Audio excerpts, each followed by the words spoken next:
Right then, let's get under the bonnet of Irish motorsport. You know, it's not all just about flat-out speed. Behind every rally, every race, there's this huge, complex system of rules and regulations that makes the whole thing happen. So today, we're going to break down that essential framework, from the basic code of conduct to what it takes to keep things safe on stage. Okay, so let's dive right in. Before we even get to the nuts and bolts of the cars, it's all built on this one simple idea, and it's summed up perfectly right here: respect. At the very heart of every single rule is this fundamental principle of sportsmanship. It's the spirit of the sport, and honestly, it's completely non-negotiable. So here's our roadmap for this one. We'll start with the spirit of the sport. Then we'll cover all the essential paperwork and safety stuff. After that, we'll give a nod to the unseen heroes, and finally, we'll look at what actually happens when the rules get broken. First up, the spirit of the sport. Look, before a single engine even starts, before a helmet goes on, every single person involved, and I mean everyone, from the top driver to the brand new marshal, agrees to this fundamental code of conduct. This is the very bedrock of everything else. And this code, well, it goes deep. It's not just about what you do inside the car. It's about respecting everyone around you and, crucially, understanding that at the end of the day, your safety is your own responsibility. This isn't just about being polite, you know? It's a real practical safety measure. An aggressive attitude can lead to some really dangerous decisions, both on and off the stage. So Motorsport Ireland is crystal clear. Any kind of abuse or aggression is just not on. Right, so having the right attitude is one thing, but you're not getting anywhere near a special stage without navigating a whole mountain of prep and paperwork first. This is all about making absolutely sure that both the driver and the machine are fit for purpose long before the competition even thinks about beginning. And here they are, the 4 big hurdles every single competitor has to clear. You've got to sign the indemnity form. That's basically you acknowledging the risks. You have to declare that you're medically fit to compete. You must hold and be ready to show a valid competition license, and the big one, your car has to pass scrutineering. So what on earth is scrutineering? Well, it's a deep dive into the car itself. The appointed scrutineers go over it with a fine-tooth comb, making sure it meets every single safety and technical rule for its class. No pass, no start.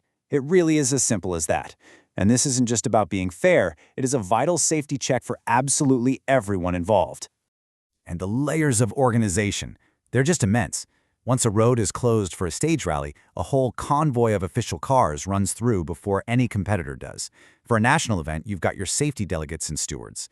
Then, when you get to an international event, the whole structure expands even further to bring in FIA officials. It's like a military-grade operation, all to make sure the course is clear and safe. Okay, let's talk about what is, without a doubt, the most important part of any event: the planning for when things go wrong. Motorsport has its risks, we all know that, and the regulations around medical and emergency planning are incredibly detailed for that very reason. You'll see specialized vehicles just like this one at every single event. These are Motorsport Ireland approved rescue units, kitted out with specific gear and staffed by highly trained people. They are a mandatory and very reassuring presence on the stages, ready to go in an instant.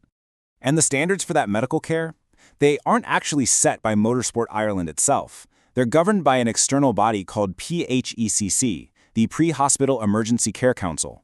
This is an independent statutory body that makes sure that whether it's the National Ambulance Service or a private crew at a rally, they are all operating to the same high nationally recognized standard. It just creates this baseline of trust and professionalism for everyone. And this just shows you how specific the rules get. It's not some vague guideline like, have a doctor on site. Just look at this example for an autocross event. The rules demand, at a minimum, an on-site ambulance staffed with 1 paramedic and 1 emergency medical technician. Every single discipline has its own detailed requirements just like this. So how do you make sure everyone's communicating clearly in a really high-stress situation? Well, with simple, effective tools just like this. The PHECC Red Card gives anyone, from a marshal to an official, a clear checklist of the exact information to give when they're calling for help. It makes sure nothing gets missed when every single second is absolutely critical. So we've seen the rules, we've seen the safety plans, but who actually makes all of this happen on the ground? The truth is, no motorsport event in Ireland could ever take place without a massive army of volunteers and officials. Which kind of begs the question, doesn't it? Who are the most important people at a rally? Is it the drivers? The sponsors? Maybe the organizers? I think this quote just puts it perfectly. It's the marshals, the volunteers in the high-vis jackets standing out in all kinds of weather. Without them, there is no event. It is as simple as that. They are the eyes and the ears of rally control. And it's a really organized structure. You've got the stage commander, who's in charge of the whole stage. The chief marshal looks after organizing all the individual marshals. You have judges of fact, whose decisions on the spot are final. And there are even strict rules for young people who want to get involved, making sure they've got permission and are properly supervised. Right, so with all these rules in place, what happens when somebody breaks them? Well, the system has to have teeth, doesn't it? This part is all about the judicial process and the penalties that are designed to keep the competition fair and, above all else, safe. At the very top of that judicial ladder is the National Tribunal of Appeal. As is laid out in Chapter 16 of the rules, this is the final port of call for any disputes. It's basically the Supreme Court of Irish motorsport, making sure there's a clear and final way to sort things out. Let's look at a really specific and serious offense, illegal reconnaissance. This is when a crew gets caught on a special stage, maybe practicing or making notes, outside of the official, tightly controlled time. And it's treated so seriously because, well, it gives a huge unfair advantage and it encourages dangerous driving on public roads before the event is even started. The consequences are immediate. Straight away, there's a minimum fine of €380. But believe me, that's just the very start of it. On top of that fine, your start for the event is refused. You lose your entire entry fee. And here's the kicker. You are barred from starting any Motorsport Ireland event until that fine is paid in full.